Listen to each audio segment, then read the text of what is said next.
Здравствуйте, это реальные новости на канале «Страна для жизни». Сегодня очередной выходной, поэтому из основных новостей обильные осадки в виде снега.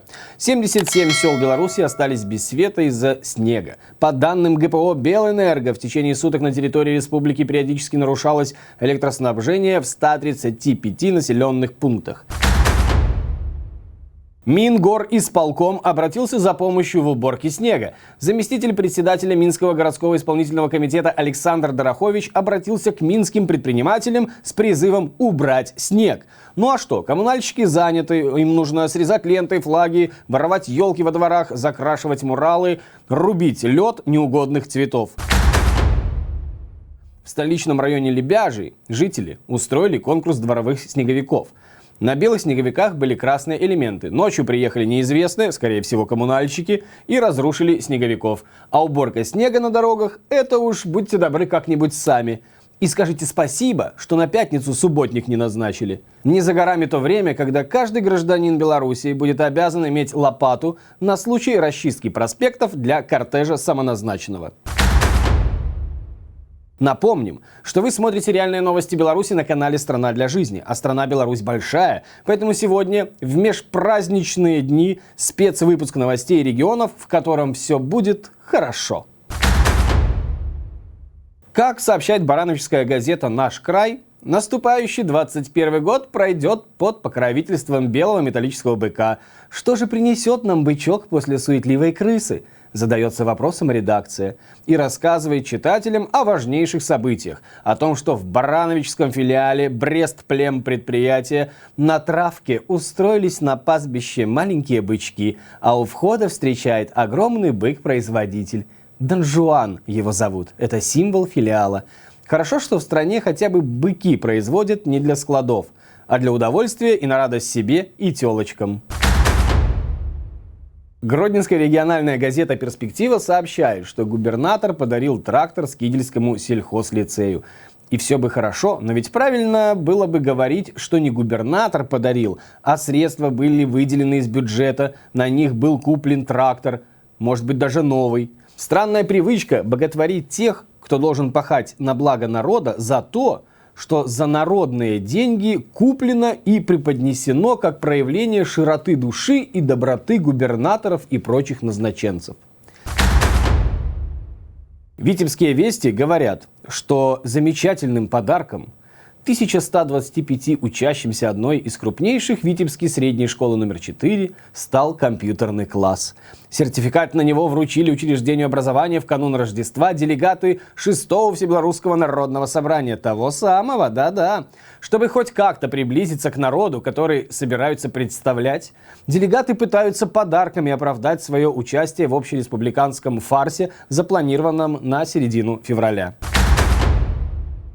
Щучинщина не отстает. Гимназия города Щучина получила в подарок эксклюзивный предмет садовой мебели.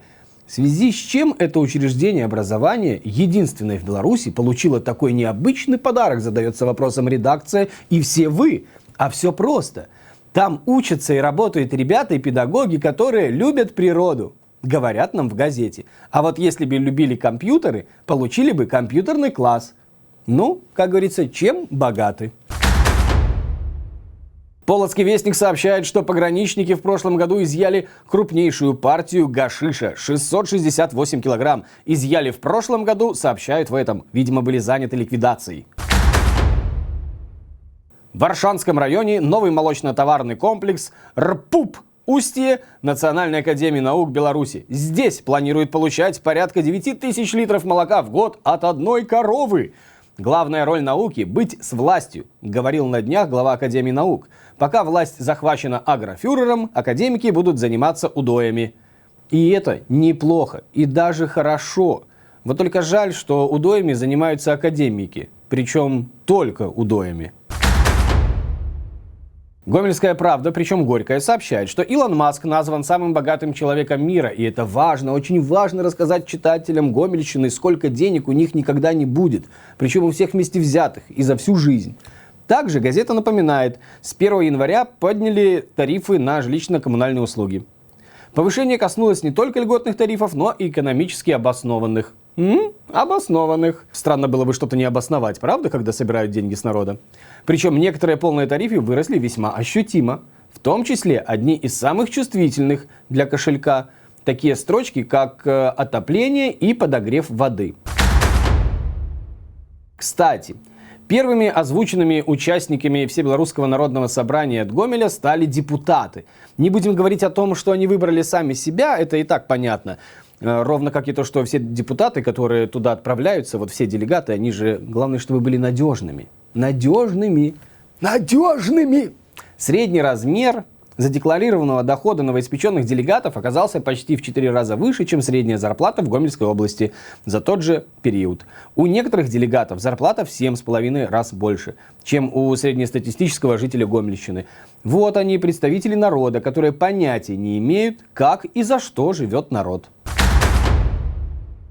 Ашмянский вестник знает, как отучить вашего ребенка от телефона. Телефоны и гаджеты заменит школьный лагерь. А в школьном лагере, в отличие от этих ваших смартфонов, не установлены вражеские телеграммы и прочие интернеты. Лагерь – это хорошо, если не трудовой. Жодинские новины рассказали, как жить без происшествий. Оказывается, нужно было только знать пару секретов. Светоотражатели сохраняют жизнь. Тонкий лед – нет. Пожаром – бой. Друзья, отдохните в выходные и не забудьте, что зимние прогулки полезны для здоровья и будущего Беларуси.